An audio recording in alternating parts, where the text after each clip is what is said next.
What's up guys, Max here, back with some more updates regarding Injustice 2. There was a lot that was shown off during the Gamescom trailers and event show, and wanted to check out more of what's going on with HARLEY and DEADSHOT. There's also one other thing that was immediately catching my eye in the new gameplay videos compared to the first ones that were at E3, and that's specifically the size of the stage and the size of the characters. From Injustice 1, you might remember, the game was very projectile heavy because there was a huge amount of space between the characters from the first title. This was almost more than any other fighting game, and it really made characters that had projectiles even more powerful and kinda hard to get in on them. I thought Injustice 2, based on the E3 footage I played, that the screen wasn't going to be nearly as big, and it seemed like they were actually condensing the screen size and making the characters a little bit bigger, and I was actually just taking comparisons of the first title screen where you have the characters facing off against each other in the versus round, and comparing that to the new stuff that's going on within the Gamescom build. It looks to be much more familiar to the first Injustice game.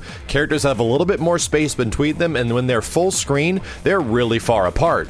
Now, is this a bad thing? Should we be worrying about this, considering the fact that the first game was so projectile heavy at the start?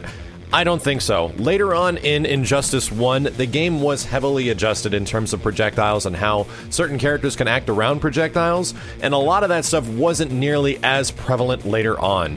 So I'm going to assume that they already are completely aware of that, because there are mechanics in the game right now, like the dash roll, which not a lot of people have shown off. It's a meter burn roll that allows you to press forward, and your character will literally fly across the whole screen almost to the other side. You can catch people jumping up, you can catch people like shooting lasers from the sky, and as soon as they land, you can punish them. There is things in the game right now mechanically to kind of like alleviate the heavy zoning that was the first Injustice game, so I wouldn't be too worried even if the screen space does seem a little bit bigger. Now, let's talk about HARLEY and DEADSHOT.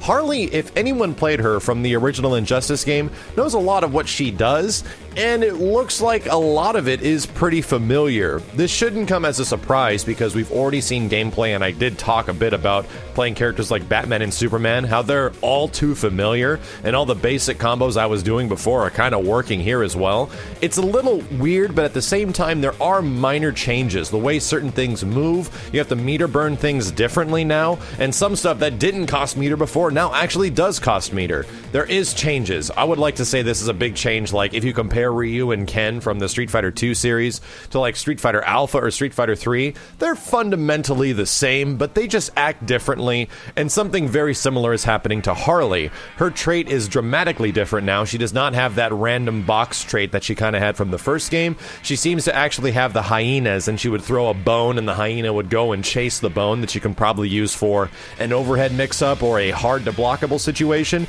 and it looks cool. It's kind of neat to have her like summon in big evil dogs that can go bite the shit out of you. But some other combos were looking very similar. I remember doing some of these exact same combos, which is why I was saying I was getting a very familiar feeling when I was playing Batman and Superman, and HARLEY's going to be kind of the same. So for anyone that loved HARLEY within the first Injustice game, you should be good. But there are some new changes. There are some new grab enders that I had never seen before from the first one, so I'm looking forward to seeing how she's going to change in this one, and especially all those damn costumes. Like, good lord, how many of these variances are we gonna get?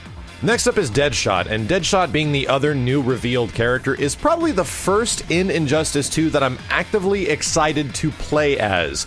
Between Batman, Superman, Wonder Woman, Atrocitus, Gorilla Grodd, like all the characters that have been shown already, the only one I was kind of looking forward to playing as was Atrocitus, and I did get to play him a bit. And I'm not super thrilled about it. Like, he's fun, but he's not a character I'm really amped about playing. He's no Batgirl. But right now, just on visual appeal alone, DEADSHOT looks freaking sick. If we want to compare him to a couple of characters that you might remember, there is a lot of instances that reminds me of some Aaron Black stuff, as well as some shotgun variation of Jackie in Mortal Kombat X. And we've seen stuff like this before, from Injustice moving to Mortal Kombat X. There was a lot of similarities of character traits and certain things you could do with characters in Injustice that kind of made their way over into MKX, and that's going to be a similar thing here. MKX, unique nuances between characters are going to carry over into this new game, which is completely fine, as long as we get things that look cool, act differently, and we don't have exact clone characters. Similar to Aaron Black, DEADSHOT can reflect bullets off the ground, similar to Aaron Black reflecting bullets off of his coins, and he also pulls out a rifle from his back where he gets maybe a shot or two off if you meter burn it. Also very similar to marksman Aaron Black. But probably one of the best things that was recently shown off is these shotgun-like wrist guards. You can do active combos, juggling, and pretty much all the combos I'm seeing with DEADSHOT look like they're a lot of fun and they look really cool. You would think that this character is naturally going to be a zoning variation, but they are showing a lot of what his close quarters combat can do within these like shotgun-style attacks, so I am looking forward to that. I just don't want DEADSHOT to be like a early release Deathstroke from the first Injustice. That keep away was a freaking nightmare. What do you guys think about Harley and DEADSHOT? They actually showed off two characters that primarily use weapon-based gun attacks, specifically for this trailer and Gamescom, and I'm kind of curious what they are going to be doing next, because many people were anticipating it was going to be Harley and the Joker. You guarantee that the Joker is probably going to be in this game. He might look a lot like the Jim Lee variation just because that's the style, but at the same time, they now have this dramatically different looking facial structure for all the characters that looks hyper-realistic, like super realistic.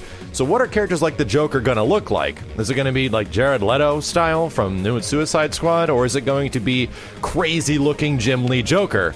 I'm kind of really curious what direction they're gonna take here. And that's about it. As soon as we get more information, I'll be back with more Injustice 2 updates, news, and info, and I appreciate your subscription if you want to check it out. As always, guys, my name is Max, and I'll see you next time.